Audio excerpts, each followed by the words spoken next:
Kerala motor transport തൊഴിലാളി ക്ഷേമനിധി ബോർഡിനു വേണ്ടി സംസ്ഥാന സർക്കാർ സ്ഥാപനമായ കെൽട്രോൺ നിർമ്മിത ബുദ്ധി അടിസ്ഥാനമാക്കി തയ്യാറാക്കിയ റിസപ്ഷനിസ്റ്റ് സേവനമാണ് കെല്ലി. ഒരു ടച്ച് സ്ക്രീൻ കിയോസ്ക് സംവിധാനത്തിലൂടെയാണ് ഇത് സാധ്യമാക്കിയിരിക്കുന്നത്. നിർമ്മിത ബുദ്ധി അഥവാ ആർട്ടിഫിഷ്യൽ ഇന്റലിജൻസിന്റെ ജനറേറ്റീവ് AI അധിഷ്ഠിതമായ LLM സാങ്കേതിക വിദ്യകളും കെല്ലിയുടെ പിന്നിലുണ്ട്. ഈ നൂതന സംവിധാനം ആദ്യമായി നടപ്പാക്കുന്നത് കേരള മോട്ടോർ ട്രാൻസ്പോർട്ട് തൊഴിലാളി ക്ഷേമനിധി ബോർഡിലാണ് എന്ന പ്രത്യേകതയുമുണ്ട്. ക്ഷേമനിധി ബോർഡിനെ സംബന്ധിക്കുന്ന എല്ലാ വിവരങ്ങൾക്കുമുള്ള മറുപടിയും കെല്ലിയോട് ചോദിച്ചറിയാം. ഇതിനോടൊപ്പം ജീവനക്കാരെയും വിശിഷ്ട അതിഥികളെയും തിരിച്ചറിയാനും അവരെ ഗ്രീറ്റ് ചെയ്യാനും കെല്ലിക്ക് സാധിക്കും.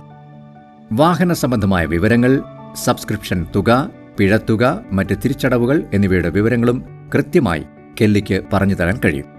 ക്ഷേമനിധി ബോർഡിന്റെ കേന്ദ്രീകൃത ERP സോഫ്റ്റ്വെയറുമായും ഈ റിസപ്ഷനിസ്റ്റ് സംവിധാനം ബന്ധിപ്പിച്ചിരിക്കുന്നു. കെല്ലിയോട് മലയാളത്തിലും ഇംഗ്ലീഷിലും സംവദിക്കാം എന്നതും പ്രത്യേകതയാണ്. സാങ്കേതിക വിദ്യയുടെ സഹായത്തോടെ മികച്ച സേവനം ഏവർക്കും ഉറപ്പാക്കുവാനുള്ള കെൽട്രോണിന്റെ പ്രതിജ്ഞാബദ്ധതയുടെയും കൂടി ഉദാഹരണമാണ് കെല്ലി. ഭാവിയിലെ അപ്ഡേറ്റുകളും സുരക്ഷാ ഫീച്ചറുകളും കെൽട്രോൺ കെല്ലിക്ക് ഉറപ്പു നൽകുന്നു.